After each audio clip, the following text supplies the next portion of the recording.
paalala doon sa mga naglilingkod, sa mga may ministry, hindi lang galing ang pinag-uusapan.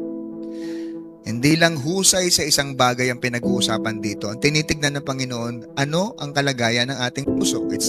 Is it really pure? Does it really have pure intentions? Pure motives? Diba? May mga naglilingkod, ibang dahilan.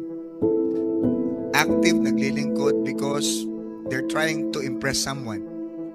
Kung kaibigan mo yung ini-impress mo, kung crush mo yung ini-impress mo, o kung sino man, hindi ka tanggap-tanggap ang magiging paglilingkod natin. Malibang ang ini-impress natin talaga ang Panginoon. At siya ay nagpapa-impress lang sa kapwa, hindi tumatagal yan. Pag ang ini-impress mo lang tao, di ba? Hindi tatagal yan. Pag sumama ang loob mo dyan sa tao na yan, mawawala ka. Pag nasaktan ka ng tao na yan, mawawala ka, hindi ka na magpapatuloy.